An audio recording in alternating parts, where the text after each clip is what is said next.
सत्संग तीरथ सूरत का कोई भेद न जाने, सतगुरु बिन सत्संग सूरत का कोई भेद न जाने, सतगुरु बिन सत्संगत जीव जगाता है, सत्संगत जीव जगाता है, कुसंगत सदा हटाता है, कुसंगत सदा हटाता है। नर तन में बड़ा जरूरत है, कोई भेद न जाने, सतगुरु बिन। नर तन में बड़ा जरूरत है, कोई भेद न जाने, सतगुरु बिन। श्वास में सत्संग रहता है, श्वास में सत्संग रहता है, सतगुरु संदेश को कहता है, सतगुरु संदेश को कहता है। हरिद्वार प्रेम से खुलत है, कोई भेद न जाने, सतगुरु बिन। हरिद्वार प्रेम से खुलत है, कोई भेद न जाने, सतगुरु बिन। सत्संग जीव का तीरथ है, सत्संग जीव का तीरथ है, जो सुनता सो भगीरथ है, जो सुनता सो भगीरथ है। जाय कभी ना मूरत है, कोई भेद न जाने, सतगुरु बिन। जाय कभी ना मूरत है, कोई भेद न जाने, सतगुरु बिन। सत्संग का महिमा भारी बा, सत्संग की महिमा भारी बा, सब राजानत अधिकारी बा, सब राजानत अधिकारी बा। पैगाम प्रभु का सुनत है, कोई भेद न जाने, सतगुरु बिन। पैगाम प्रभु का सुनत है, कोई भेद न जाने, सतगुरु बिन। सत्संग से हटता भरम हो, सत्संग से हटता भरम हो, सुख शांति भजन आगम हो, सुख शांति भजन आगम हो। जय गुरु वंदे मुहूर्त है, कोई भेद न जाने, सतगुरु बिन। जय गुरु वंदे मुहूर्त है, कोई भेद न जाने, सतगुरु बिन। सत्संग है तीरथ सूरत का, कोई भेद न जाने, सतगुरु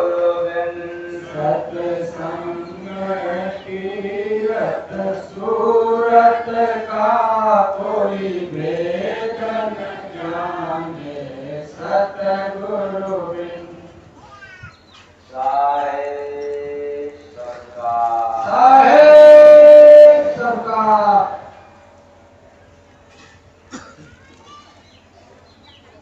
तो आप लोगों ने सुना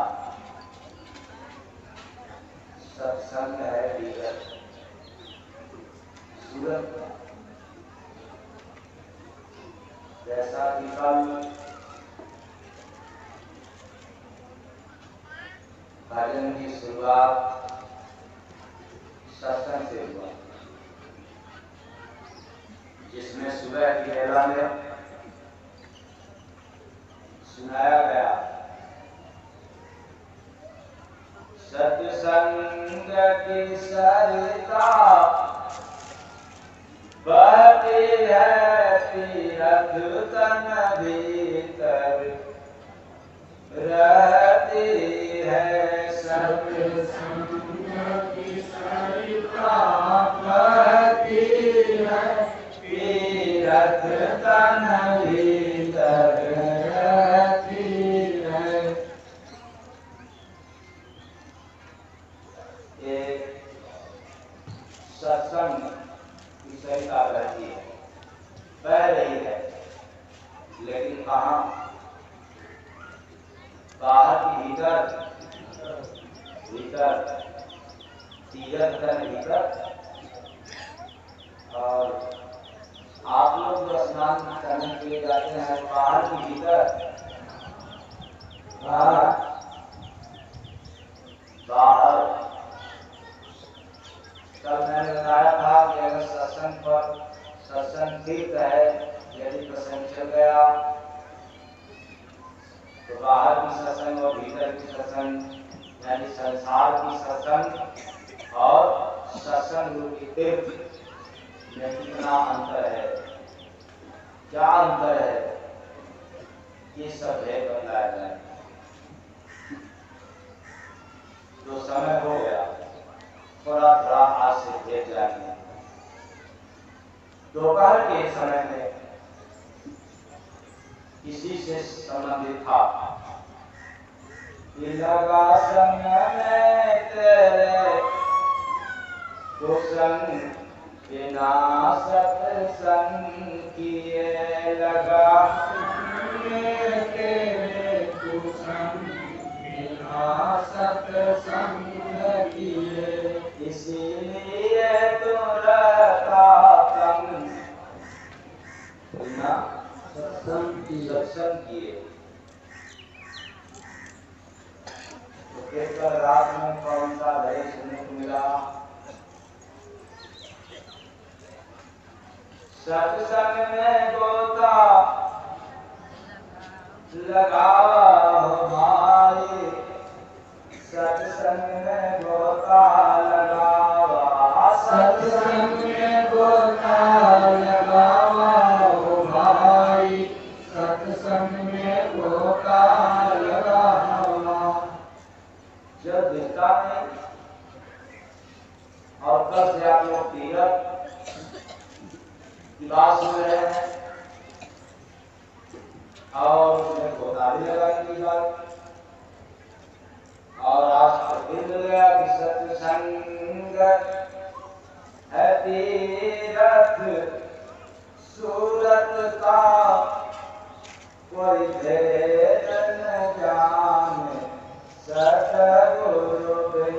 सत्संग है तीरथ सूरत का, कोई भेद न जाने सतगुरु बिन।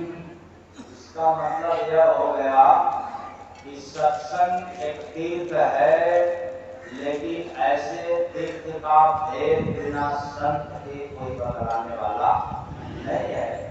इसलिए जब कोई संत महात्मा से मुलाकात हो तब पता चले कि सत्संग भी क्या है, तीर्थ है। जैसे आप लोगों को पता चल गया कि गंगा में नहाने से पाप धुलता है, जमुना में नहाने से मुक्ति मिलती है या पाप धुलता है, तो आप जाते हैं। कहीं कहीं तो डर है पापों का, भयभीत है हम लोग, इसीलिए तो एकत्रित होते हैं, इकट्ठा होते हैं गोता लगाने के लिए। कटता है कि नहीं कटता ये संदेह, लेकिन हम लोग श्रद्धावान जाते, प्रयाग लेना जाता वही है जिसके पास आस्था हो, क्योंकि हर कोई नहीं जा सकता। जानते ही गंगा है, गंगा है, खराब तीर्थ है, लेकिन नहीं जाते, बल्कि ज्ञानी बन जाते। क्या जरूरत है? धन तो है ना, कमाओ खाओ मौज उड़ाओ, यही तो है दुनिया। लेकिन जरा भी इसके पास आस्था है, श्रद्धा है, तो जाकर के स्नान कर। ये मैं कहना चाहता हूं कि पाप कटे न कटे ये पता नहीं, लेकिन श्रद्धा है इसलिए हम जाते हैं। वैसे ही जिसके पास समझ है वहां श्रद्धा हुआ और यहां समझ हुआ। श्रद्धा में तो आपने गया गोता मारने के लिए, लेकिन समझ नहीं है। समझ क्या नहीं है? इतना समझ नहीं है कि पाप भूखता है कि नहीं, मेरा काम है, मेरा स्नान कर लिया, बाकी काम को गंगा है, समझ नहीं है। और जिसके पास समझ होता है, समझ बढ़ता है कि वह भी गोता लगाता है, वह भी स्नान करता है, वह भी तीर्थ में जाता है, लेकिन कौन सा तीर्थ? सत्संग है तीर्थ सूरत का कोई भेद न जाने, सतगुरु बिन सत्संग तीरथ सूरत का कोई भेद न जाने, सतगुरु बिन। तो सत्संग है तीरथ, वह सत्संग जो तीर्थ है वो आत्मा के लिए, और जो जगत की तीर्थ है वह तो देह के लिए, मन के लिए भी नहीं है, क्योंकि मन तो स्नान करता ही नहीं। तो स्नान कौन करता है? शरीर जानते हैं, तन। याद रखना, अंतर बदलाया। जो संसार की तीर्थ है, यदि उसमें आप गोता लगाते हो तो आपका देह लगाया।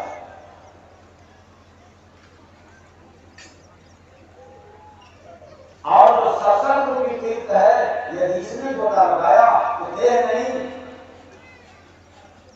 पूरा जीवन लगा दिया, आत्मा लगा दिया।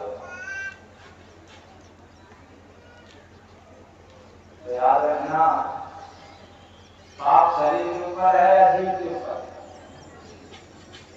पाप देह के संग है या जीव के संग? किसके संग? कैसे भूलेगा? गोता लगाया देह से, पाप है जीव पर, और जीवन भर स्नान किया। कितने तो ऐसे होते हैं, कहते हैं कि बिना गंगा जी में स्नान किए लगता है कि आज हमें कुछ किया ही नहीं। चलो अच्छी बात है, लेकिन पाप क्यों न करा? कहते हैं कि ये हमें नहीं जानकारी नहीं, लेकिन जाते हैं। ऐसे ही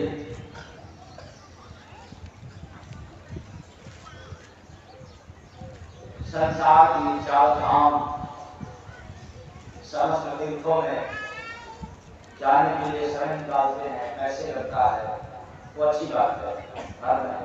लेकिन याद रखना, ट्रेन में एक बैठी हुई महिला एक बात को बार बार दोहरा रहे हैं। इस बात को बच्चा जल्दी खा लो बेटा, अगर नहीं खाओगे यह जो हलवा है अंकल जी को दे देंगे। धमकी देती है कि खा लो, तो आप दे देंगे अंकल जी को, खा जाएंगे, फिर बाद में नहीं मिलेगा तो हो सकता है कि बेटा गरीब से खा ले। कहती रही कई बार, लेकिन खाया ना। पर बगल में बैठे अंकल जी, सीट के बगल में बैठे अंकल जी विचार कर रहे हैं कि लगता है कि लड़का खाएगा नहीं तो हलवा किसको मिलेगी। लगता है कि मुझे मिल जाएगा। बेचारा इसी आस में जहां करना था भूल गया, चलता जा। बेटा खा लो नहीं तो हम दे देंगे। जब विशाल स्टेशन पार हो गया तब अंकल जी से रहा नहीं गया। बहुत बड़ा क्या बहन जी, आपको जो भी फैसला लेना है वो जल्दी ले लो, जैसा भी लेना हो जल्दी फैसला कर लीजिए, क्योंकि आपके हलवे के चक्कर में 4 स्टेशन आगे न आ जाए। उसको देना है या इसको देना है, ये फैसला जरूरी है।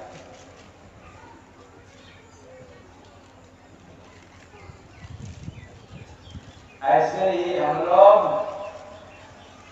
पुण्य रूपी हलवा पाने के चक्कर में इधर उधर भटकते गए, लेकिन मिला नहीं। ऐसा क्यों? इसलिए नहीं मिला कि तीर्थ में स्नान करने के लिए ज्ञान तो हुआ लेकिन समझ हुआ ही नहीं, तो जान कैसे?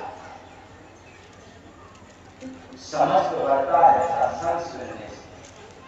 जब हम सत्संग सुनना शुरू करेंगे तब जाकर समझ बढ़ेगा, और जब समझ बढ़ जाएगा तो सत्संग में डुबकी लगाना शुरू। प्रेम से बोलिए सद्गुरु भगवान की। अभी तो सुना ही नहीं, समझ कैसे बढ़ेगा? इसलिए तो गोस्वामी दास जी को कहना पड़ा, बिन सत्संग विवेक न होई राम का सुनत। जब आप सत्संग सुनेंगे विवेक बढ़ेगा, समझ बढ़ेगा।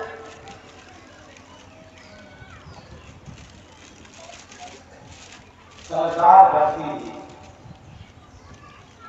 सत्संग रूपी तीर्थ में गोता लगाता है, स्नान करता है। एक बात पक्का हो गया, सत्संग रूपी तीर्थ में तो गोता लगाना पड़ेगा। ऐसा क्यों? सत्संग रूपी जो तीर्थ है वो भीतर है, बाहर नहीं। संसार के किसी भी तीर्थ में जब आप भजन करने के लिए जाते हैं तो धर्म होता है। मनुष्य के जीवन का सब क्या होता है? धर्म होता है। इस बात को ध्यान से समझना प्रमाणित भी हुआ है। संसार के किसी भी तीर्थ में यदि आप गया तो सिर्फ एक काम होगा, मानव जीवन का 4 काम में से एक काम हुआ, एक फल मिला, धर्म। लेकिन सत्संग रूपी तीर्थ में यदि मध्यम करते हैं तो फिर मानव का कर्म होता है।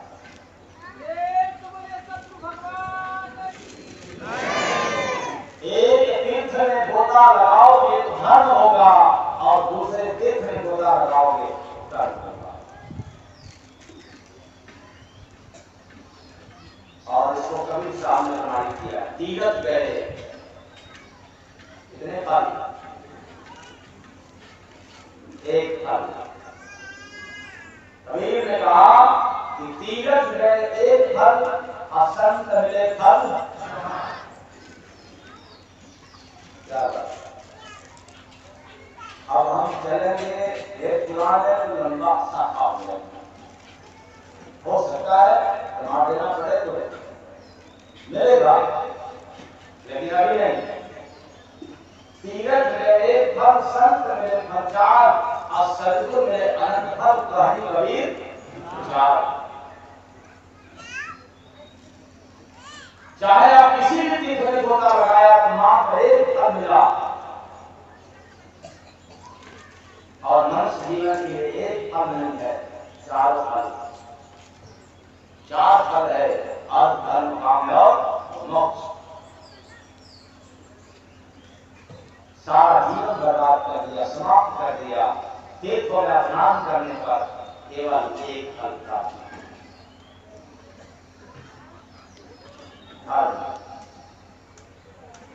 और मनुष्य जब जीवन मिला है केवल धर्म के लिए या कर्म के लिए भी, कर्म के लिए। तो धर्म तो हो गया, अब कर्म कैसे होगा? आप लोग करते हो सुबह से लेकर के शाम तक कर्म कर रहे हैं, कर्म कर रहे हैं, कहीं प्रमाण ही नहीं कि आप लोग करते हैं कर रहे हैं। हाँ, आम भाषा में बोलते हो हर बात, लेकिन एक भी वेद पुराण के कामों में प्रमाणित नहीं होता है कि आप जो भी काम करते हैं वो कर्म है। नहीं, आप जो भी करते हैं वो काम।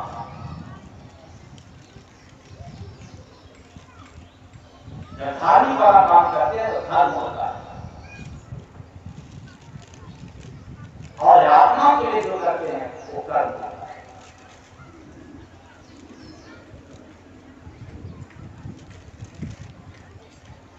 और जो अपने पेट भरना के लिए, परिवार के लिए जब काम करते हो क्या हुआ है, क्या होता है? कर्तव्य। तो आपका कर्तव्य वो धर्म नहीं, वो कर्तव्य। इसको काम करते और जब कर्म करेंगे तब जाकर के आपको मोक्ष मिलेगा। कर्म करेंगे नहीं मोक्ष मिलेगा।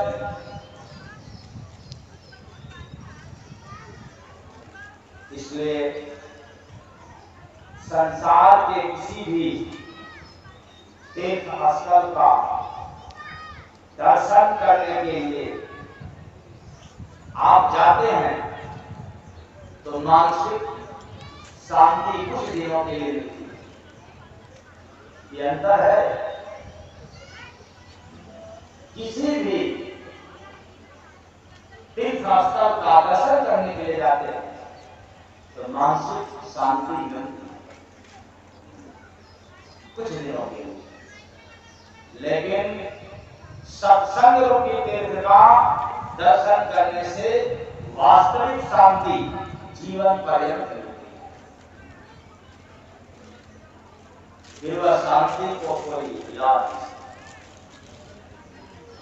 सत्संग रूपी तीर्थ का दर्शन, एक को मानसिक शांति और एक को वास्तविक शांति। अब आप चुन नहीं सकते तब तक जब तक दोनों तीर्थ के बारे में जान नहीं सकते, और ये तभी जान सकते हैं जब कोई दोनों तीर्थ के बारे में बताने वाला होता है। केवल गंगा के बारे में बताने वाला हो तो आप कभी भी वास्तविक शांति प्राप्त नहीं कर सकते। केवल जमुना के विषय बताने वाला हो तो भी आप कभी भी नहीं पा सकते। लेकिन कोई बाहरी और भीतरी दोनों तीर्थ के के बारे में बताने वाला हो, तब जाकर के आप समझ में। इसलिए तो यहाँ सुनाया गया आपको कि सत्संग है तीरथ सूरत का कोई भेद न जाने, सतगुरु बिन सत्संग है तीरथ सूरत का कोई भेद न जाने, सतगुरु बिन। इसलिए आवश्यकता है सत्संग सुनने। जब हम सत्संग सुनेंगे तब जाकर पता चलेगा। और याद रखना, सत्संग के नाम को यदि कथा सुना तो भी आपको नहीं पता चलेगा, चाहे वो राम कथा हो या भागवत कथा हो अथवा शिव कथा हो, कभी भी नहीं आपको मिल सकता है सिवाय सत्संग, क्योंकि सत्संग में ही पर्दा होता है, बाकी जगह तो पर्दा ही रहता है, राज होता नहीं। इसलिए शंका हो कि हम सत्संग क्यों सुने, आप सुनते हैं कुछ लोग कह सकते हैं कि सत्संग सुनने से क्या फायदा, हम तो पूजा पाठ कर रहे हैं, कभी कथा ले जाते हैं। तो विचार करना। एक बार एक कोई सज्जन व्यक्ति किसी सत्संगी से पूछा, क्या पूछा? बात समझ नहीं आती है कि तुम पूरी जिंदगी को बर्बाद कर दिया, लगा दिया, क्या करें? सत्संग मतलब केवल सत्संग सुनने में ही समय लगाया। जैसे आप लोगों में से अक्सर कुछ सत्संग सुनने के लिए आते होंगे, तो सारे देखने वाले, हमारे देखने वाले, हमारे देखने वाले, हमारे देखने वाले, वो अकल नहीं काम आती कि आखिर कुछ तो होगा, तभी तो ये जा रहा है बार बार, वरना आज दुनिया में कौन जाए? अरे बीवी से अंतर हो जाए बुलाए तो न जाए, पति से अंतर हो जाए बुलाए तो न जाए, और सत्संग कोई नौता नहीं है, यदि बिना बुलाया है जा रहे हैं, इसको होगा, लेकिन आवाज भगवान को पता नहीं चलता। और उनके सीधा करते दे देते तो नहीं का दवा दी, लगा दी, क्या करने लगा? सत्संग सुनने में। अच्छे बताओ तुमने पाया क्या? जो बार बार जाते हो सत्संग सुनने के लिए, तो क्या पाया? और मैं आप लोगों से पूछना चाहता हूँ, जो अधिक समय तक सत्संग सुन रहा है, क्या मिल रहा है? जो व्यक्ति क्या सकता है क्या? और कोई कभी पूछा जाएगा तो नहीं जाएगा। अच्छा ठीक। तो सत्संग सुनने से तुमने क्या पाया? तो जो सत्संगी था वो काफी समय तक सुनता चला आया, बड़ा मुस्कुराया और मुस्कुराते हुए जवाब दिया जिसने सवाल किया।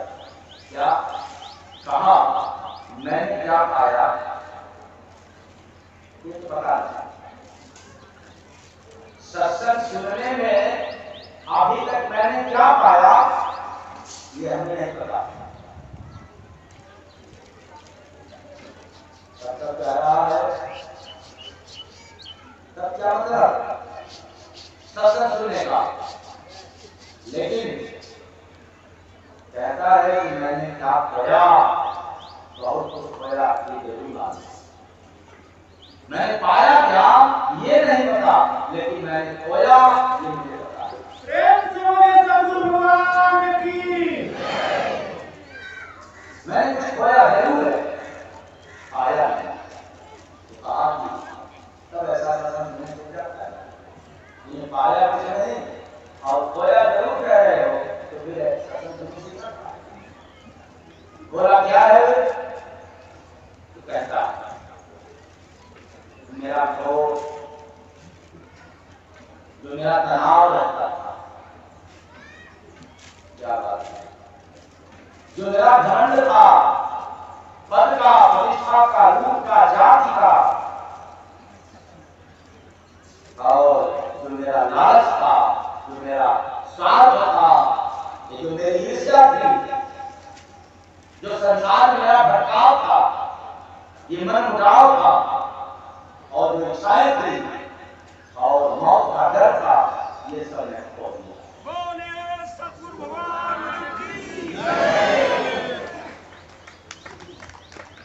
बहुत लालची, बहुत क्रोधी थे, बहुत अभिमानी थे, जात का बहुत मन था, ज्ञान का भी धन था, ये सब मैं खो दिया। आया क्या, ये कुछ नहीं पता। इसलिए सत्संग को बिना संत का कोई सुन नहीं सकता। सुन ले कथा कथा, वो अलग बात है। कथा बात करते होंगे, बड़ी अच्छी अच्छी काफी सुना करके कट जाएगा, पाप से मुक्ति हो जाएगा, सब हो जाएगा, इनकी पूजा करो, उनकी पूजा करो, यहाँ स्नान करो, लेकिन कहीं प्रमाण नहीं मिलता, कहीं भी प्रमाण नहीं मिलता। मैं कब से कह रहा हूँ, अगर गंगा में स्नान करने से पाप धुल जाता तो गंगा विमुक्त थी क्या, कि गंगा भीष्म का पाप फटा नहीं, उनको जलना पड़ा रावण से। गंगा काट नहीं सकता,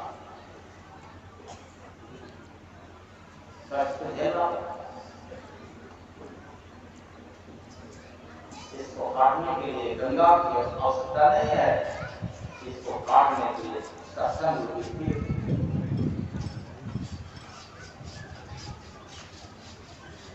इसलिए भाव नहीं, राज को जान नहीं पाया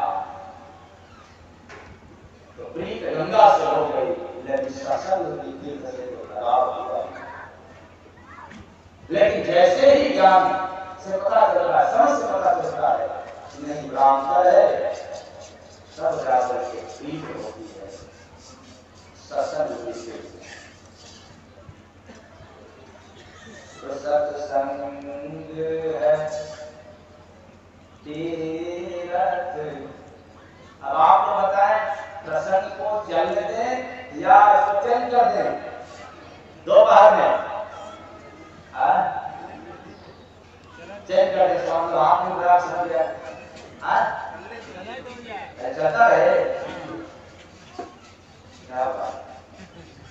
तो वैसे कहीं जाओगे और एक शब्द पर लगातार किसी से सुनने के लिए आशा लगाओगे तो मिलेगा क्या?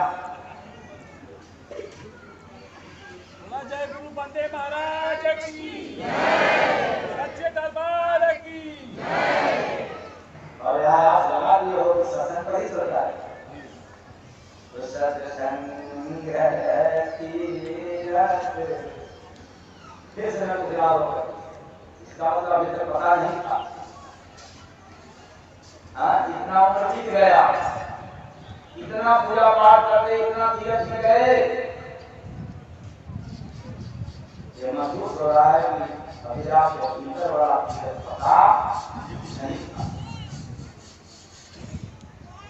जिस तीरथ में पाप मिट जाता है, धुल जाता है, उस तीरथ के बारे में कभी पता नहीं।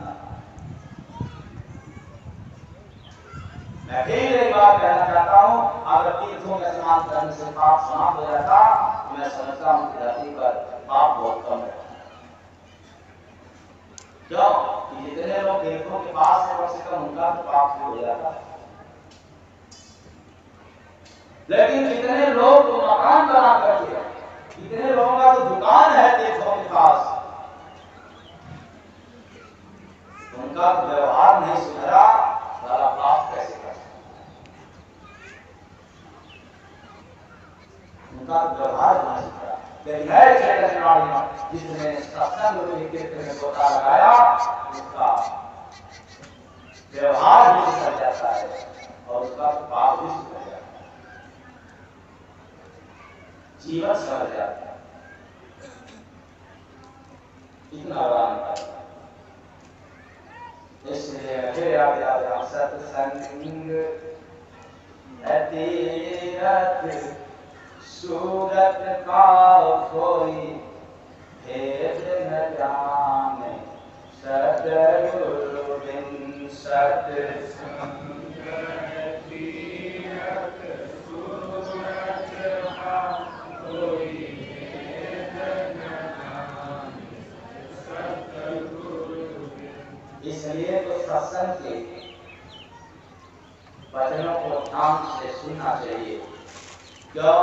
सत्संग के वचनों से नया जीवन मिलता है। जीवन तो आप सभी के पास है, सभी को मानव जीवन मिला है, लेकिन जीने की कला नहीं मिला। काश जीने की कला मिलता तो आप लोग टेंशन नहीं जीते। तो आप लोग टेंशन तो नहीं जीते हैं। अरे आप जितने लोग समय निकाल करके आए हैं और हर कुछ काम भी विशेष है सीजन के अनुसार, कुछ लोगों को धान सुपारी रोक करके आए हैं, रोक करके आए होंगे, कुछ लोग रोक करके आए हैं, कुछ लोग ऑफिस का काम भी मेंटेन करके आए हैं, कुछ लोग छुट्टी लेकर के बैठे हैं। इतना काम सब लोग रोक करके आए हैं। टेंशन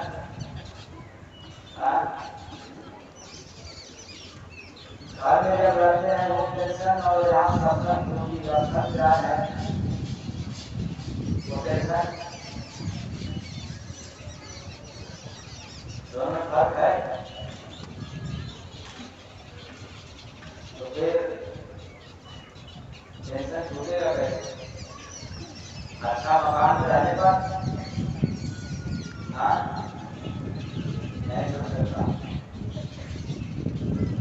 टेंशन से छुटकारा पाने के लिए सत्संगत में तो जाना पड़ेगा, वरना जितना भी ज्ञान आपके पास हो जाए बढ़िया, लेकिन ये छूटने वाला मतलब मनुष्य की ज्ञान से टेंशन नहीं छूट सकता। इस कदर टेंशन आपको घेर रखा है, घेर रखा है कि आप अपने ज्ञान का प्रयोग भी करें, बल का प्रयोग करें तो भी नहीं छूट सकते।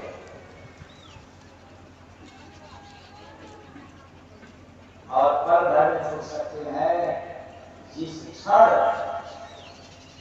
दिए गए सत्संग के वचनों में से अगर एक भी वचन रास आ जाए, दिल में समा जाए, तो फिर टेंशन का काम क्रोध लोभ मोह भी दूर हो जाए। बोलिए सद्गुरु भगवान की जय, सच्चे दरबार की जय। इसलिए तो सत्संग सुनने वालों के जीवन में भी काल विघ्न डालता है। कौन विघ्न डालता है? काल अपना विघ्न डाले बिना नहीं रहता। आज जगह तो डालता, क्योंकि मौके की तलाश में रहता है। ये मत समझना कि हम सत्संग सुन रहे हैं, भक्ति भजन कर रहे हैं, दान पुण्य कर रहे हैं तो हमारे जिंदगी में, हमारे जीवन में कोई आपदा नहीं आएगी, कोई समस्या नहीं पैदा होगा, कोई दुख नहीं आएगा। ऐसा तो हो ही नहीं सकता। तो आएगा, कर्मों के अनुसार आएगा। जो पीछे से कर्म करते चले जा रहे हो उसके अनुसार तो आएगा। उसी की मदद से, उसी की सहायता से काल विघ्न डालता,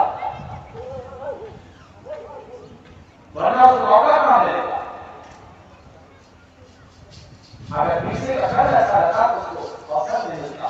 कर्म गंदा है और जिस दिन उसी समय उसी वक्त वो एक डालता, लेकिन बचने का रास्ता है सत्संग।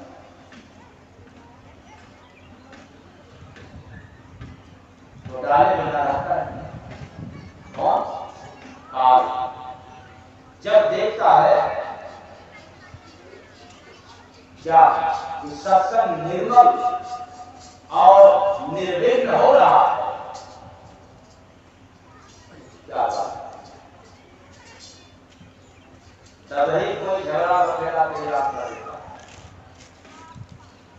तो चाहे पति पत्नी है, जैसे कुछ लोगों के यहाँ आने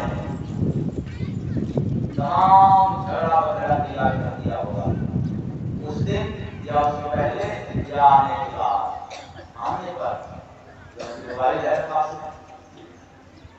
झगड़ा वगैरह दिया करे, तो चाहे खान के नाम पर, चाहे ऑफिस के नाम पर, चाहे काम के नाम पर, चाहे पैसे के नाम पर, चाहे सत्संग जा रहे उसके नाम पर, चाहे आदर्श के नाम पर, अथवा किसी के नाम पर काल दिन रात होता है झगड़ा साथ दिया। लेकिन बचाव बचने का एक मात्र है सत्संग। कितने पति लोग झगड़ा करके आए होंगे, कितने पत्नी लोग झगड़ा करके आए होंगे, कितने लोग मेंटेन करके आए होंगे।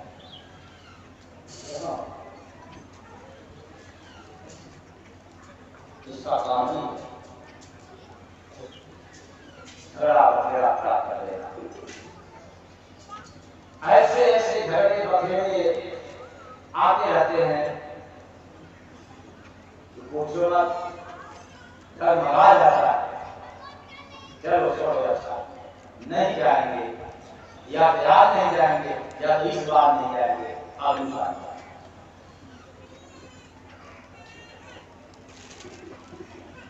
इसीलिए तो समझ करके चलना चाहिए। जब सत्संग के विषय में पता चल गया कि सत्संग मानव जीवन का धरोहर है, सुनना अनिवार्य है, तो हर सत्संगी का कर्तव्य बनता है कि चाहे वो घर में रहे या समाज में रहे, चाहे संसार में रहे, संभल कर चलना भी चाहिए और संभल कर बोलना चाहिए।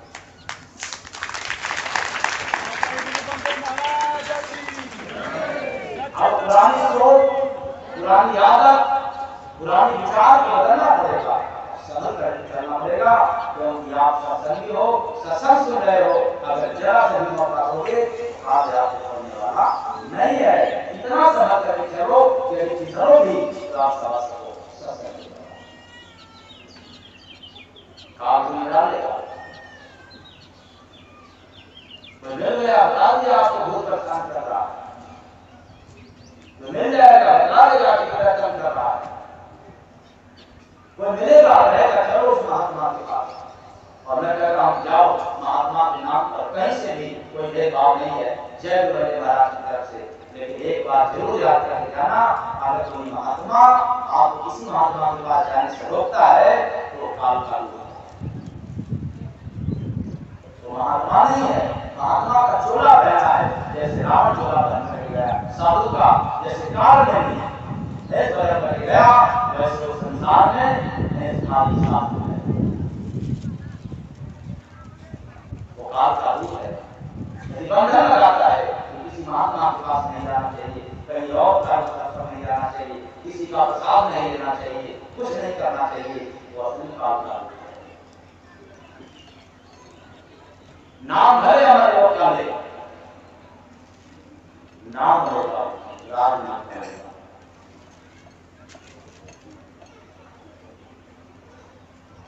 इसलिए कोई कुछ भी कहे, कोई कुछ भी बताए, समझ करके चलना चाहिए, समझ करके बोलना चाहिए। समझ करके बोलोगे तब, अगर कोई गलत भी बोल दिया संभाल कर बोलोगे, गलत बोल गया तो भी आप माफी मांग लोगे, स्वीकार कर लोगे। अगर समझ करके नहीं बोलते हो, चाहे जो कुछ बोलते जाओगे, कोई गलती करवा नहीं करोगे। इसलिए वही बात जो मैं सुनाता चला रहा हूँ, ये ऐसी कहानी बोल सबसे बड़ा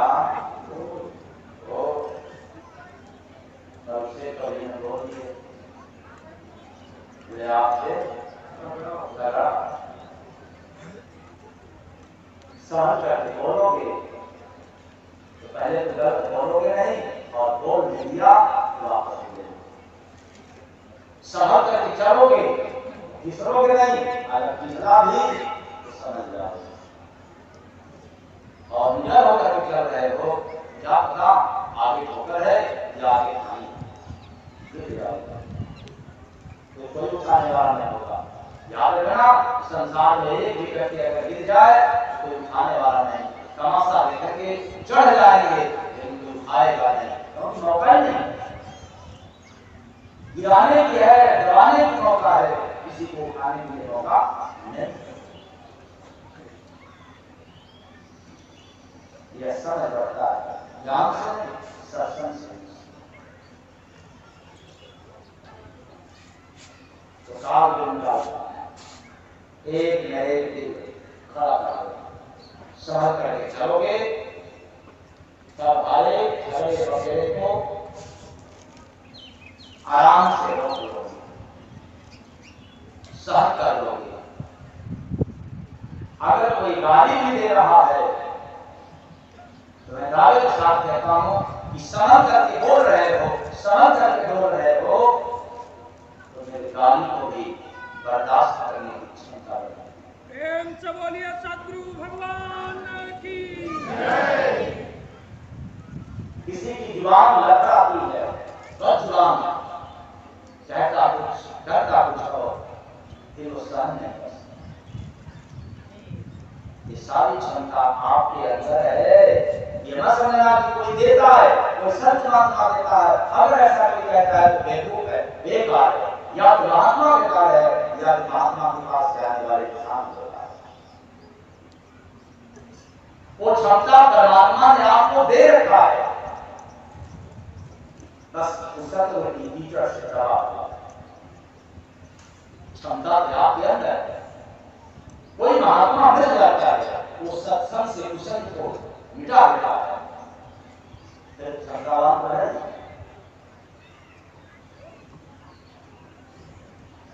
इसलिए करना होता है कि हम किसी महात्मा के पास जाए तो हमें वो दे दे है।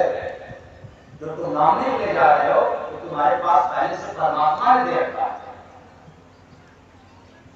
बस सत्संग के अभाव में लगा। जैसे ही सत्संग का प्रभाव होगा फिर आप प्रभावशाली होगा।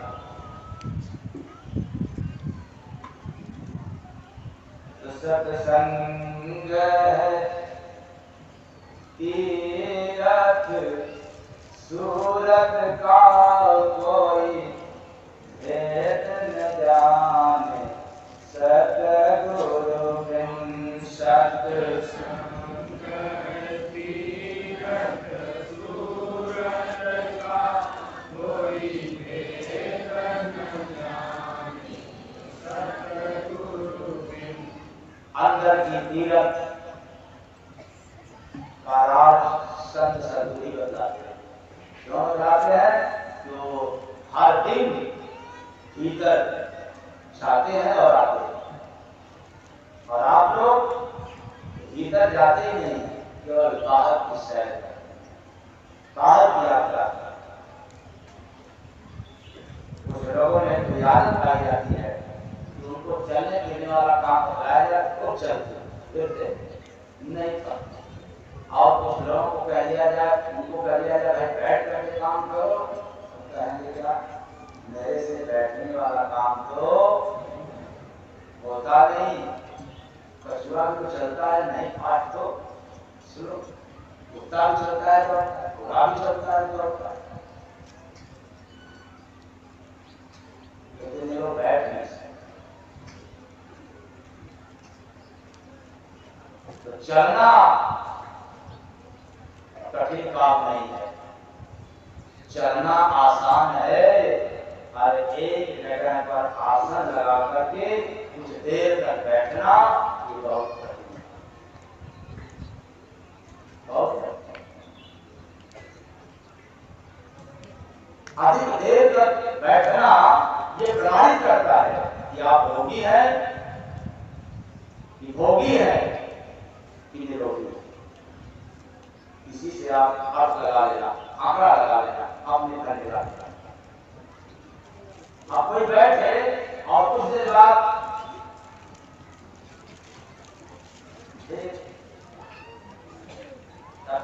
थोड़ी ही देर बाद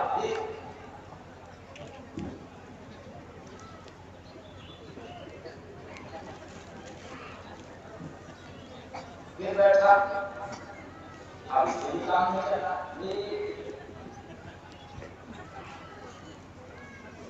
कुछ देर बैठा, अब इससे भी काम नहीं चलेगा। तब क्या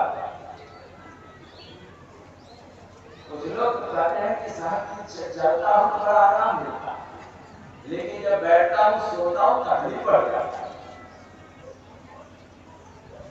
इसके बाद काम नहीं किया है, चंचल वाला काम। चलना आसान है, लेकिन एक जगह इसकी बैठना बहुत कठिन है। तुम्हारा देह प्रमाणित करता है कि आप स्वस्थ हो। अपने आप से पूछ लेना कि हम लोग रोगी हैं कि भोगी हैं कि निरोगी हैं। रोगी रोगी हो नहीं सकता। एक बार भोगी है तो 20 बार हो गया। चलो निरोगी है तो अपवाद, क्योंकि हम निरोगी है घमंड है,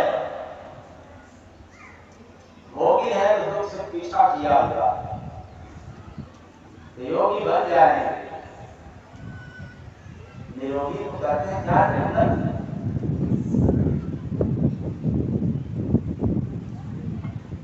तो आप लोग भी अपने शरीर की क्षमता बढ़ाएं, रोज थोड़ा सा।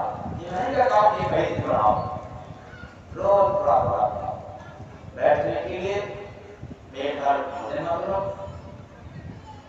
थोड़ा पेट से कम लो, और भोजन के तुरंत बाद खाने रखिए।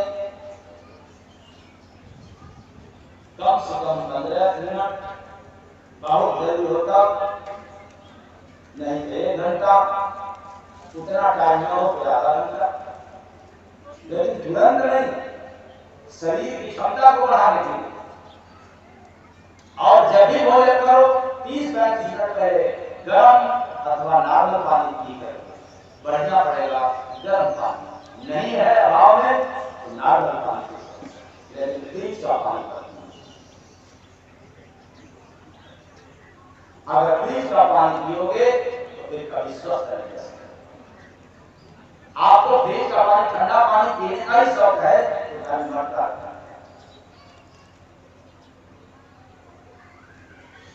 स्वस्थ रहेगा, शरीर को स्वस्थ बनाओ, भोजन कम करो, और जितना आइटम है उस आइटम से मुख मोड़ो। क्यों? यही तो बेकार कर दिया है आप और दीन। अरे आया है मेरे यहाँ से जाने में कहाँ रोक मिलने वाला। कभी कभी कभी आने दो, कितना अच्छा हो गया, बड़ा बढ़िया लग रहा, थोड़ा और हो जाने दो, कल पे काम दो। विचार करना, शरीर रोगी हो जाता है। पेट भर खाने वाले का पेट सही नहीं रहता है, क्षमता उसकी समाप्त हो जाती है। प्रकृति का नियम है कि आप जो भोजन करते हो 1 घंटा में पच जाना चाहिए। यहाँ कितने लोगों का जब भोजन लेते हैं तो आधा घंटा तक तनाव ही रहता है। आपने भोजन कर लिया और पेट को पता नहीं चला,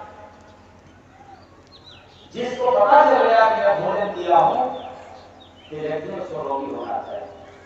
ऐसा भोजन करो पता नहीं चले, पेट में कोई तनाव ना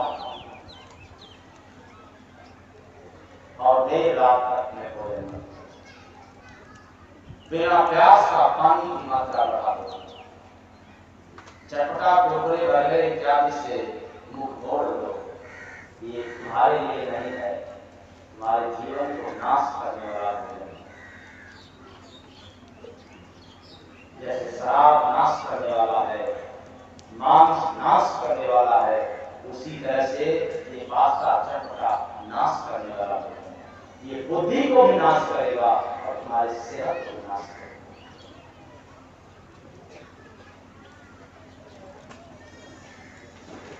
इसको अभ्यास करना पड़ेगा।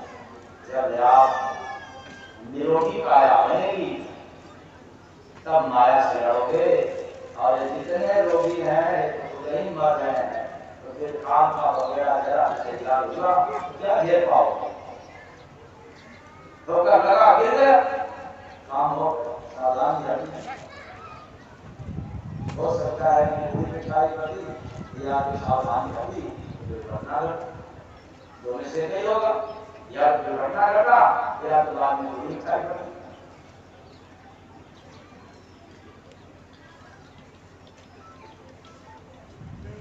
तो छोड़ दिया है, अब थोड़ा हम चल रहे हैं उनकी भाषा की तरफ जो कहीं वेद पुराण में लिखा न हो। छोड़ दिया है आंख से का गधा पहुंच के भाला, उल्टी बात समझ लो यारा, उल्टी बात समझ लो यारा, उल्टी बात समझ लो यारा। शेर कभी देख न पाया बंद गुफा में ताला, उल्टी बात समझ लो यारा, उल्टी बात समझ लो यारा, उल्टी बात समझ लो यारा, उल्टी बात समझ लो यारा। मिली शेर से जाकर बनरी, मिली शेर से जाकर बनरी, बोली अपना बढ़ा लो कदरी, बोली अपना बढ़ा लो कदरी।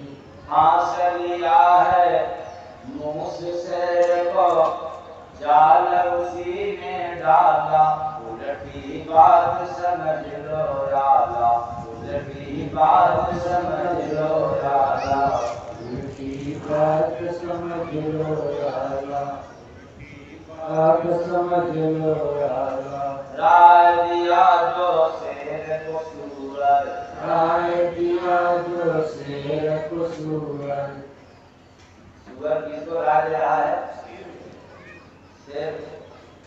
लेकिन आश्चर्य मत करना, क्यों? बात सीधी सुनाई दे रही उल्टी, इसलिए राय दिया जो शेर को सूअर, राय दिया जो शेर को सूअर। काज किया सब मान के फूहर, काज किया सब मान के फूहर। मार रहा है शेर को भालू, दाग लगा है काला, उल्टी बात समझ लो यारा, उल्टी बात समझ लो यारा, उल्टी बात समझ लो यारा। सुंदर लगी शेर को हिरनी, शेर को हिरनी, खड़ा द्वार के काटक किलनी, खड़ा द्वार के काटक किलनी। गुरु शेर का बना रे हाथी, दिया मंत्र है माला, उल्टी बात समझ लो यारा, उल्टी बात समझ लो यारा, उल्टी बात समझ लो यारा। मिले फरिश्ता बड़ा सहारा, मिले फरिश्ता बड़ा सहारा। जय गुरु बंदे शेर दहाड़ा, जय गुरु बंदे शेर दहाड़ा। आगे छोड़ पशु सब जंगल, पड़ा पैर में छाला, उल्टी बात समझ लो यारा, उल्टी बात समझ लो यारा, उल्टी बात समझ लो यारा। तो फोड़ दिया है आंख शेर का गधा पहुंच के भाला, उल्टी बात समझ लो आला, उल्टी बात समझ लो। ये कैसी उल्टी बात है जो समझ में नहीं आ रहा। कुछ तो होगा सीधी बात समझने के लिए। तो फोड़ दिया है आंख, क्या फोड़ दिया? आंख। कौन ना? क्योंकि गधा के पास तो भाला नहीं होता, और भाला की तो बात छोड़ दो, गधा तो शेर के पास भी नहीं जा सकता। जाएगा तो फिर बात उल्टी है, तो भाला आप न जाओ। तो गधा के पास कहां से भाला मिलेगा? लेकिन जो अंदर गधा है उसके पास भाला है।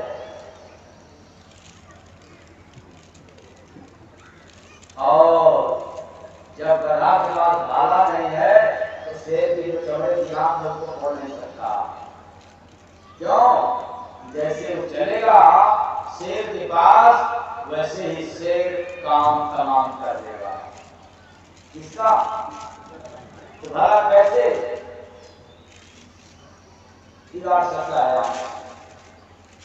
लेकिन निश्चित है कोई न कोई राज है। फोड़ दिया है आंख शेर का, आत्मा रूपी शेर का, विवेक रूपी आंख और ज्ञान रूपी गधा। जितने संसार के ज्ञानी हैं, रामायण का, वेद का, पुराण का, शास्त्र का, कथा का और इतिहास, भूगोल, गणित का, बायो का, चाहे हुआ जितना भी ज्ञान है, ये ज्ञान रूपी गधा ने भावना रूपी भाला, कौन रूपी? भावना रूपी भाला घोंप कर आसक्त रूपी अंधा बना दिया, सबको अंधा बना दिया। विवेक रूपी आंख खोल दिया, यानी विवेक तो होने ही नहीं दिया। ऐसा क्यों? क्योंकि जिसके पास ज्ञान है, वेद का, पुराण का, शास्त्र का, ध्यान से सुनना और बात में समझना, क्योंकि अभी नहीं समझ पाओगे। ध्यान से समझना, जिसके पास वेद, पुराण और शास्त्र का ज्ञान है, उसको सत्संग नहीं सुनाई पड़ता। अगर सुन भी रहा है तो उसको समझ नहीं आता। किस कारण से? तो जो अपना ज्ञान है उसको छोड़ता नहीं, इस ज्ञान को समझता है कि मेरा ज्ञान है। इतिहास वाला, भूगोल वाला, गणित वाला, रामायण वाला, पुराण वाला, शास्त्र वाला, ये तो अपने पास कंठस्थ है, ये अपना ज्ञान है, इसलिए ज्ञान को छोड़ता नहीं। और ज्ञानी जहां रहता है उसी ज्ञान की बखान करता है। ज्ञान गधा के समान होता है। जैसे गधा किसी पर पीठ पर कंधे लाद दिया जाए, रख दिया जाए, तो उतारेगा नहीं, चाहे जहां पर जाए पड़ा। वैसे ही इस तरह के ज्ञान होते हैं, वो जहां भी जिस मामले में बैठेंगे उसी ज्ञान की चर्चा करेंगे। आत्मज्ञान की चर्चा। क्यों? विचार के पास है ही नहीं आत्मज्ञान, चर्चा कहां से करेंगे? अरे आत्मज्ञान तो केवल संतों के पास होता है, और जब तक हम उनके पास नहीं होंगे तब तक वह चर्चा नहीं सीख।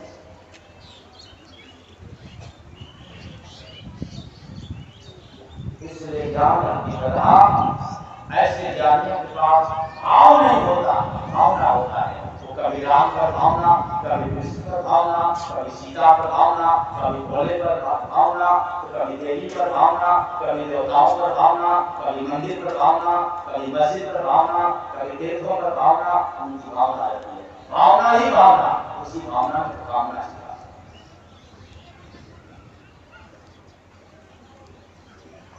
उसी को मुक्त समझते, उसी को असली समझते, इसलिए उसको त्यागते नहीं। और याद रखना, किसी भावना रूपी भाला से ये जो विवेक रूपी आंख है, यानी सत्संग सुनेंगे नहीं, विवेक होगा नहीं। वो कथा कोई सब समझते हैं,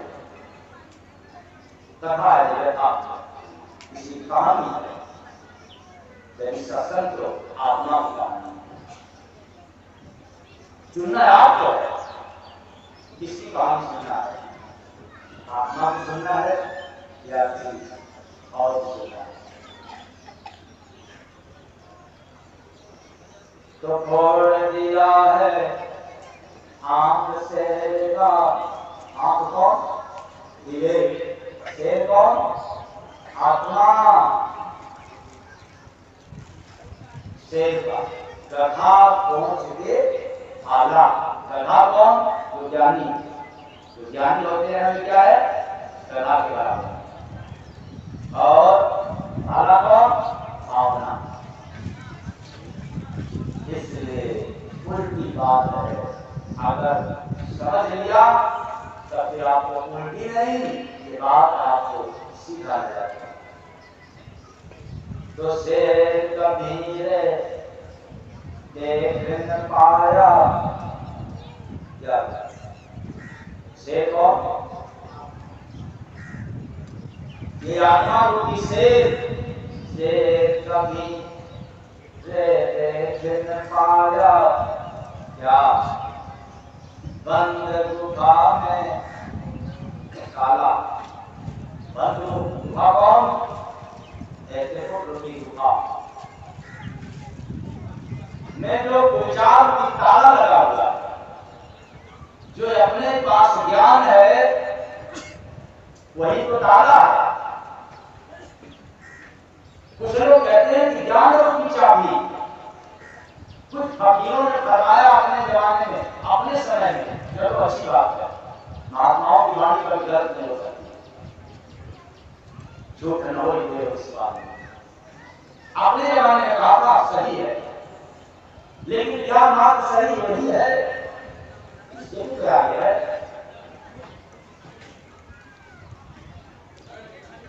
ज्ञान रूपी चाबी, उसका पर्दा नहीं खुला।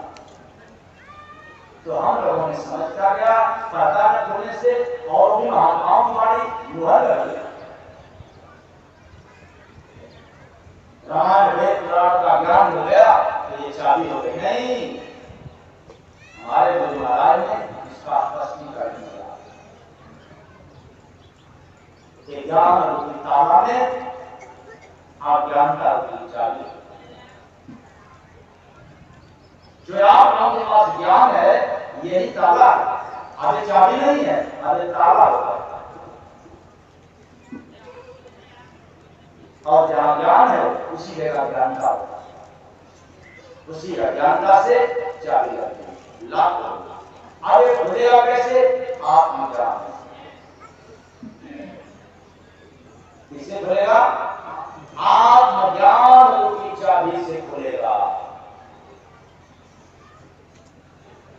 जो ज्ञान रूपी ताला में अज्ञानता चाबी लग गई, अब आत्मज्ञान की कुंजी से।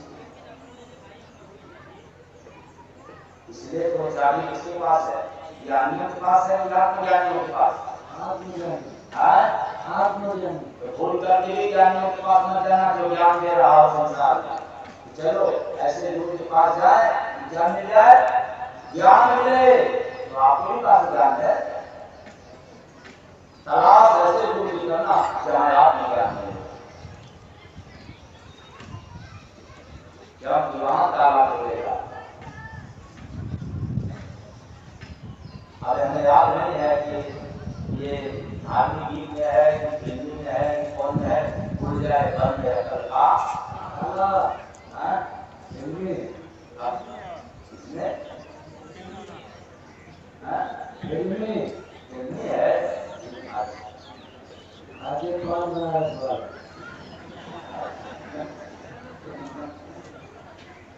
चलो यादी हो रहा है तो खुल जाए बंद है अपना ताला तो खुल जाता है। तब जब आत्मज्ञान होता है तब ज्ञान बढ़ता गया, ताला में चाबी लगती है। इसलिए देखती हुई गुफा में कुचाल की ताला लग गया और विवेक की आंख फूट जाने के कारण अथवा विवेक न होने के कारण वो दिखाई नहीं दिया। तब दिखेगा जब विवेक की आंख होगा। तो शेर कबीरे देख न पाया बंद गुफा में ताला, उलटी बात समझ लो या अल्लाह, उलटी बात समझ लो या अल्लाह, उलटी बात समझ लो या अल्लाह। मिली शेर से जाकर बनरी, मिली शेर से जाकर बनरी। ये मानव शरीर की जंगल में जो आत्मा रूपी शेर रहता है, श्रद्धा रूपी बनरी से मुलाकात हो गई। श्रद्धा रूपी बनरी, याद रखना, आज हम लोग जो भी पूजा करते हैं, पाठ करते हैं, तीर्थ करते हैं, मंत्र जपते हैं, हवन करते हैं, करवाते हैं, ये सब श्रद्धा का देन है। किसकी देन है? श्रद्धा। श्रद्धावानों से मुलाकात करेंगे, यानी आत्मा रूपी से मिलन हो गया आस्था से। हमें विश्वास से मुलाकात नहीं हुआ, केवल श्रद्धा से। आज इसे कल, आज इनकी पूजा और कल उनकी पूजा। तो मिली तो फिर क्या हुआ? गोली अपना बढ़ा दो कदड़ी, तो यह कहता है शेर से, हाँ, ये श्रद्धा की बदली करती है आत्मा की शेर से, देखो आप अगर मेरे अनुसार चलो तो संसार के मैदान में अपना सम्मान की कदर बढ़ा दो। मेरे अनुसार, जैसे को पंडाल करोगे, पुजारी करोगे, तो लोग कहेंगे चैनल लगाओगे, चूड़ा लगाओगे, टीका लगाओगे, क्या लगाओगे? संसार कहेगा कि हाँ अब ये बड़ा आवाम करती है।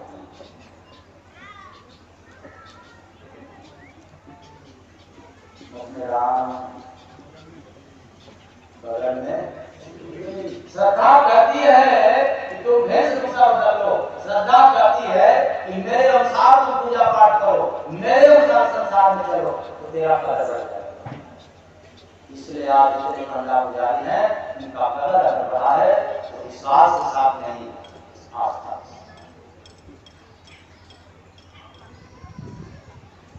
लेकिन वो संसार करती है, बाहर करती है, न अंदर से देखने वाला मानता है, न जो करता है पूजा पाठ उसको अंदर से नहीं। ये दोनों खाली है अंदर। मतलब आप किसी के दिल में जगह नहीं बना सकते, कुछ समय के लिए मन में जगह बना कुछ समय।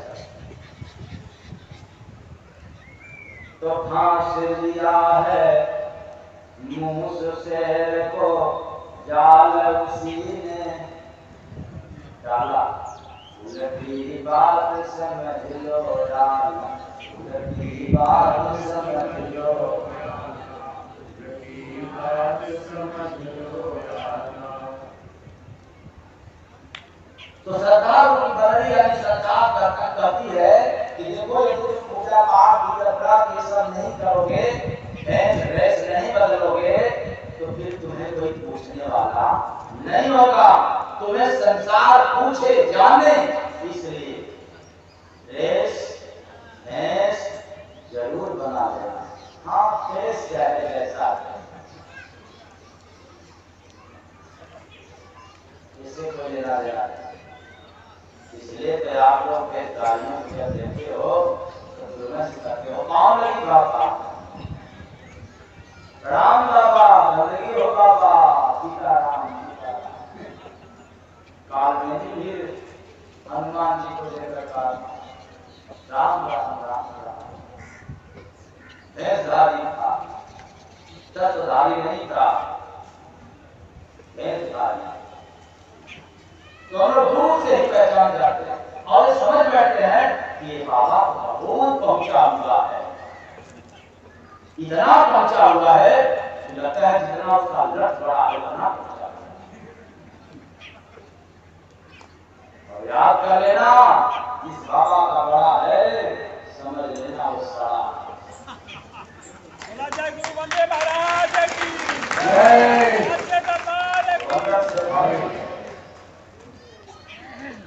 बिल्कुल अंदर से खाली, क्योंकि वो तो भैंस है और फिर अंदर से मालामाल हो तो भैंस क्या हो सकता है। अपने समाज में देख लो, श्रृंगार पुरुष करते हैं कि स्त्रियां करते हैं? श्रृंगार सजावट पुरुष ज्यादा करते हैं कि स्त्रियां? आप लोग बताओ। स्त्रियां करती हैं सबसे। कमी दोनों में है, ये मैं नहीं कह रहा हूं कि कमी इनमें नहीं है, कमी दोनों में है। ज्यादा किसमें है, स्त्रियों में या पुरुषों में? स्त्रियों में। क्या अब उस कमी को छिपाने के लिए पुरुष मेरे तरफ आकर्षित हैं, इसलिए तो सजावट। अरे मैं चैलेंज के साथ कहता हूं, तेरा व्यवहार बड़ा बढ़िया है कि उसके आगे श्रृंगार भी। प्रेम से बोले सतगुरु भगवान की जय। व्यवहार सुंदर है, श्रृंगार श्रृंगार है, इसलिए श्रृंगार करना पड़ता है। लेकिन इतना कमी है कि श्रृंगार न है तो ऐसे उसको छिपाने और छिपाने।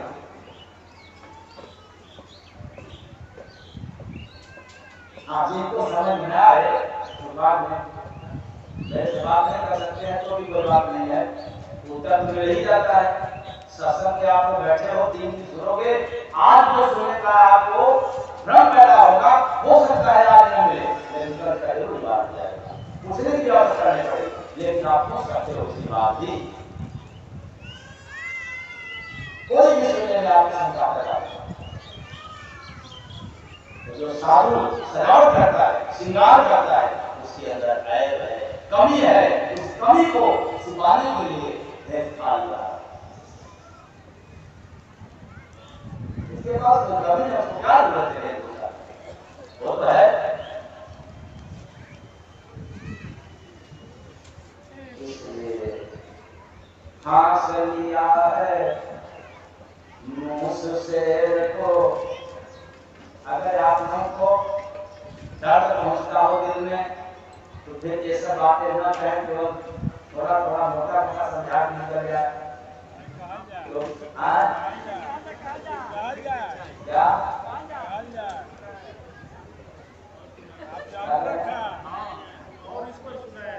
और मैं असली साड़ी फेंके को दे दियो से। आप लोग बताओ, कहीं ऐसा नहीं है कि हो सकता है कि आज जो पूर्णिमा के अवसर पर नई महिलाएं आकर के बैठ गई, जो कभी मुझे सुने जरूर होंगे लेकिन देखे नहीं, जाने नहीं, समझे नहीं और आ गए सत्संग सुनने के लिए, तो उनको भी नहीं चोट पहुंचता होगा। तो मतलब सुनाते रहे तो आ जाए, हाँ जो आ जाए, मन ग्रहण नहीं सुना पाएंगे। और कितनी अगर ऐसी बातें हो तो इसका प्रमाण कैसे होगा, कैसे प्रूफ होगा? आप मेरा मुंह देख करके नहीं, अगर ये आप लोगों को चोट पहुंचता हो या ये सुनने में आपको चोट नहीं पहुंचता, अच्छा लगता हो, तो अच्छा होने का अगर प्रमाण देना चाहते हैं तो दे सकते हैं। नहीं, हाँ ठीक है, कोई गलत नहीं है। अच्छा ठीक, हाँ तो समझ आ रहा है आप लोगों का। ये मत ध्यान करना कि हम लोगों के अंदर ऐब नहीं है, इसलिए श्रृंगार नहीं करते, इसलिए सजावट नहीं करते। श्रृंगार के लिए कोई रोकता नहीं। मैं किसी के भी श्रृंगार का विरोधी नहीं हूं, चाहे स्त्रियां हो या पुरुष हो। लेकिन आप जितना सुंदर होने के लिए, जितना आकर्षित होने के लिए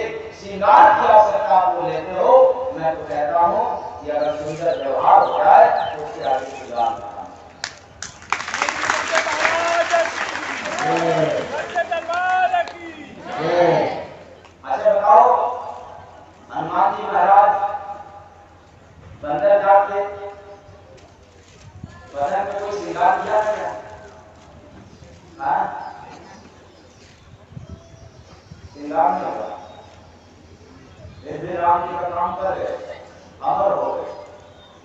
और क्या आप लोग भी श्रृंगार करके सजावट करके अमर होना चाहते हैं? पैसे की बर्बादी। अब एक सुनाया था, किसी श्रृंगार करने में, सजावट करने में जो महिलाएं लगाती हैं, पता नहीं क्या उसको ठीक कहते हैं, वो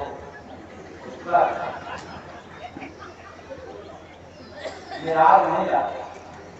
अरे तो और क्या लगाया जाता है, लगा है उसमें क्या क्या मिलाया जाता है, क्या क्या मिलाया जाता है, कितनी आइटम मिलाया जाता है, ये तो गिनना हमारे बस की बात नहीं है। लेकिन शुगर की चर्बी मिलाई जाती है, ये प्रमाण है।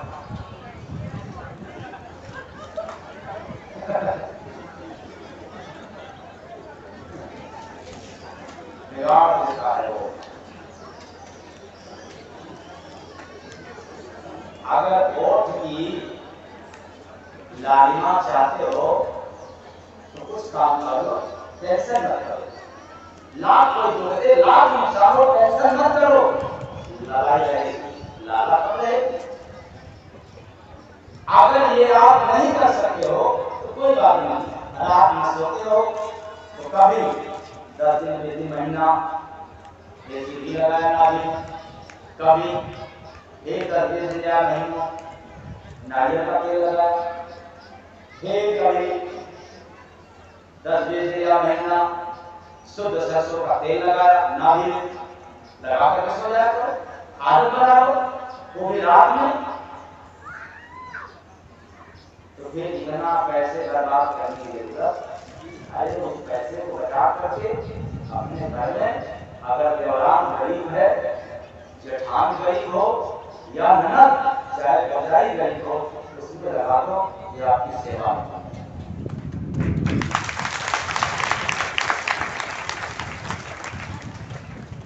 हम श्रृंगार करके इससे अच्छे हो जाए तो फिर कोई मतलब नहीं। उसी तरह से आप लोग के सामने जब आपकी पत्नी को श्रृंगार करती है तो आपको अच्छा लगता है, इसका मतलब कि आप ही गड़बड़ हो। क्या हो? गड़बड़ हो, और इतना गड़बड़ हो कि साथ इतना आपकी पत्नी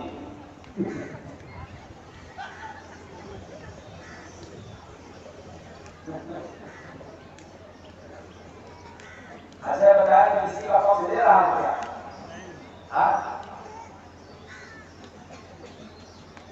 अगर पक्ष लेने की आवश्यकता है तो महिलाओं का ले, पुरुषों का तलाक नहीं हो। क्यों?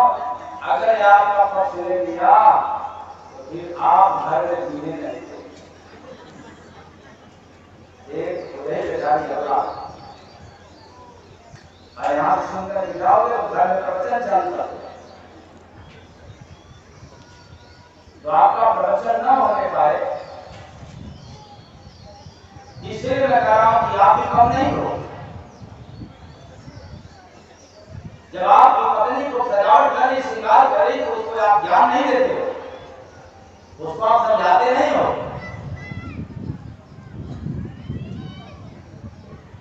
बल्कि और बढ़ावा देते हो।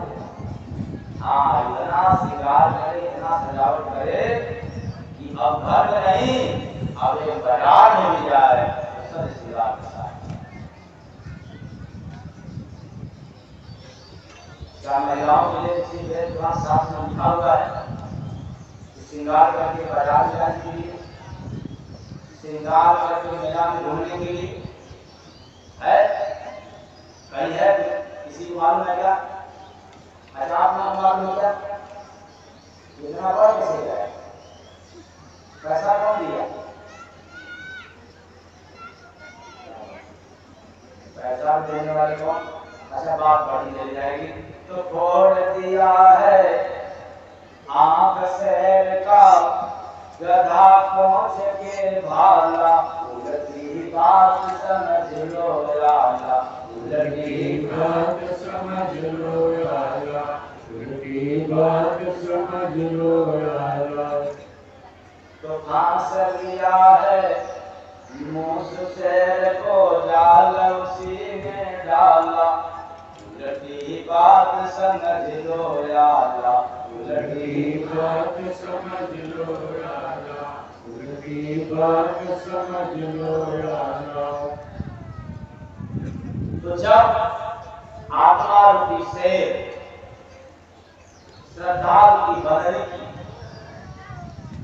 मत को स्वीकार कर लेता है, मान जाता है, तो उसे मन रूपी मूस, ध्यान से समझना, जब श्रद्धावान व्यक्ति होता है, श्रद्धा में अंधा रहता है।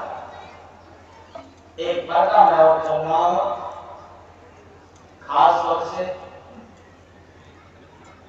कि जो सत्संग सुनते हैं वे भी श्रद्धा में अंधा रहते हैं।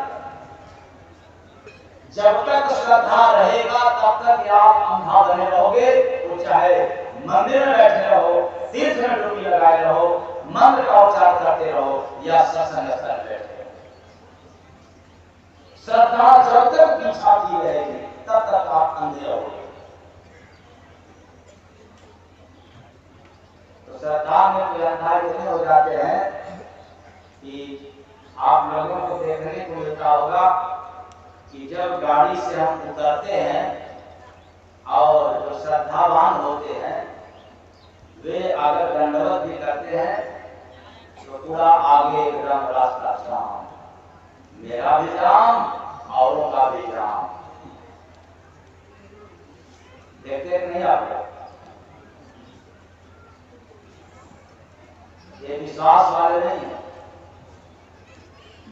आगे आकर लेट जाना, आगे दंडवत कर लेना, समय को रोक देना, हमें दिखाना या समाज को दिखाना, ये श्रद्धा का महात्मा है।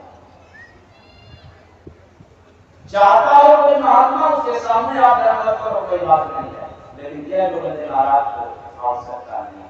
आगे भगवान की आप दंडवत करना चाहिए, मैं इसका विरोधी नहीं हूं, आप दंडवत करो। कहां? कण कण में भगवान है, तो आप जहां हो उसी जगह से दंडवत करो। लेकिन कुछ लोग दौड़ करके निकल जाते हैं समाज से, भीड़ से, और आगे ले जाते हैं दंडवत करते हैं। ये कोई दंडवत नहीं है, ये तो भाषण है। फिर मैं कह रहा हूं किसी महात्मा को अच्छा लगे उसके सामने करें, जय गोविंद महाराज की आवश्यकता नहीं। आप जहां हो उसी जगह से आदत बना लो, विश्वास कर लो कि हमारा दंडवत यहां से नहीं पहुंच जाएगा। मैं दावे के साथ कहता हूं घर घर से आप दर्शन कराकर दंडवत करते रहोगे, जय गोविंद महाराज के पास पहुंचता है। क्या जरूरत है दिखाने? श्रद्धावान दिखाते हैं, जिसके पास आस्था होता है वही दिखाता है, जिसके पास विश्वास है वो तो भीतर कितना नहीं। इसलिए श्रद्धालु की बनने से यानी श्रद्धावानों से और आत्मा से मिलन हो जाता है तो अंधा होता है। तब मन रूपी मूस का काम कर जाता है, अवसर मिल जाता है मन को।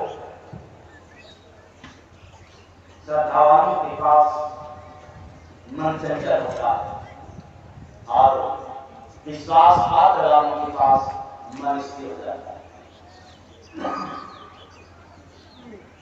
बात आप लोगों को पकड़ आ रही है कि नहीं? समझ आ रहा है? अगर हमारा मन चंचल है तो श्रद्धा है, हमारा मन स्थिर हो गया, हमें विश्वास हो गया, चाहे गुरु पर, प्रभु पर या अपने भक्ति भजन पर, अपने आप।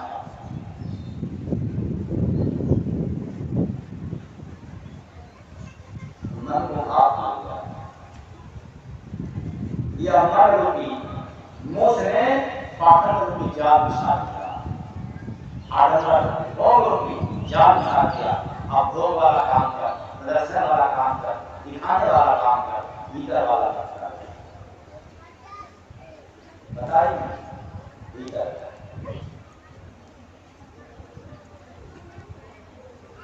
तो राय दिया जो शेर को सुअर, राय दिया जो शेर को सुअर। फिर से याद, जब यह श्रद्धा जितना बढ़ता जाता है उतना ही आत्मा रूपी शेर को मोह रूपी सुअर, यानी जो अधिक मोह करते हैं उनके पास सूअर जैसा व्यवहार हो जाता है। तो यह मोह रूपी सूअर भी आकर के मत रूपी राय देने लग जाता है। तो कार्य किया सब मान के फूहर, किया सब मान के फूहर। यानी यह मोह रूपी सूअर काम जो करता है फूहर वाला, वो कौन सा? अपने चाहने वालों के लिए, यानी बेटा बेटी के लिए धन संचित कर लो, इकट्ठा कर लो, काम आएगा। कौन राय देता है? मोह। कौन याद दिलाता है? मोह। अपने बेटा बेटी के लिए क्या कर लो? इकट्ठा कर लो, काम देगा। मोह नहीं कहेगा बाकी बहन राम रतन धन इकट्ठा कर लो तभी काम आएगा, लेकिन मोह कहेगा धन इकट्ठा।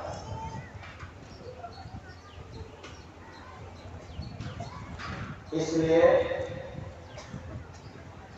अगर ये नहीं करते हो धन इकट्ठा तो तिरस्कार रूपी अपमान को मिलेगा अपने औलाद से, अपने परिवार से। इसलिए इकट्ठा कर लेना, राय मिल गई और आत्मा भी स्वीकार कर गया। हाँ चलो अपना के लिए करो, सही है लगाओ। तो मार रहा है शेर को भालू, दाग लगा है काला, उलटी बात समझ लो याला, उलटी बात समझ लो याला, उलटी बात समझ लो याला। तब जब बात समझा दिया, राजे दिया मोह की सूअर, तो फूहर वाला काम यानी चोरी बेईमानी लगा, आज इत्यादि रकम करने लगा और उसके सामने समस्या खड़ा हो गया। तब चिंता रूपी भालू, जैसे ही समस्या खड़ा हुआ तो चिंता होने लग गया, और यह चिंता रूपी भालू क्या पूछना है, अवसर रूपी मौका मिल गया और अनिद्रा रूपी ब्लड प्रेशर रूपी सोटा लेकर, यानी अनिद्रा, ब्लड प्रेशर और तमाम बीमारी रूपी सोटा मारने लगा, झटका देने लग गया और चित्त रूपी चादर पर पहले से कुकर्म रूपी काला दाग पड़ा हुआ और पहले से डाल था और डाल लगा दिया। तो हर काम करने से, चिंता वाला काम करने से, गलत काम करने से। इसलिए मैं आपको कहना चाहता हूँ, यह आत्मा है, इसके पास विवेक है, इसके पास आँख है, लेकिन आज खुल नहीं रहा है सत्संग की अभाव। जब हम सत्संग सुनेंगे तब जाकर के आत्मा के पास जाकर खुलेगा, और जैसे खुलेगा बड़ी का दीदार नहीं खुलेगा तो आप चढ़े की आंख लेकर के भटकते रहोगे, देखते रहोगे, कहाँ जाए? दीदार हो जाए, दर्शन हो जाए। नहीं तो छोड़ दिया है, अब दो का छोड़ दे रहा हूं, दो बंदे का उसमें जान हो सकता है कहीं आपको पूछने का मौका मिल जाए कि जो इसके आगे वाला है वो महाराज जी ने बताया, सुनाया, इसके बाद वाला क्या है महाराज जी बाबा जी बता दें, ये बात है। तो फोड़ दिया है आंख से देखा, गधा पहुंच के भाला, उलटी बात समझ लो यारा, उलटी बात समझ लो, बात समझ लो यारा। तो सत्संग तीर्थ है, इसलिए सत्संग सुनना चाहिए। जितना आप मन बुद्धि चित्त को एक जगह स्थित करके सुनेंगे तो आप सत्संग में गोता लगाया तो तीर्थ हो गया। एक कान से सुना और दूसरे कान निकाल दिया तो फिर वो तीर्थ में नहीं हुआ। तो सत्संग है तीर्थ, मतलब दोबारा भी आप सुनेंगे नहीं सत्संग के, सत्संग के तीर्थ के। अच्छा, तो सत्संग है तीर्थ सूरत का, सूरत में आत्मा का, सत्संग है तीर्थ सूरत का, कोई भेद न जाने सतगुरु बिन। सत्संग है तीर्थ सूरत का, कोई भेद न जाने सतगुरु बिन। बस आज जितना ही मेरी वाणी आप लोगों को पहुंचाया हो, वे अपना समय क्षमा कर दीजिएगा। आशा करता हूँ कि आप सारे सब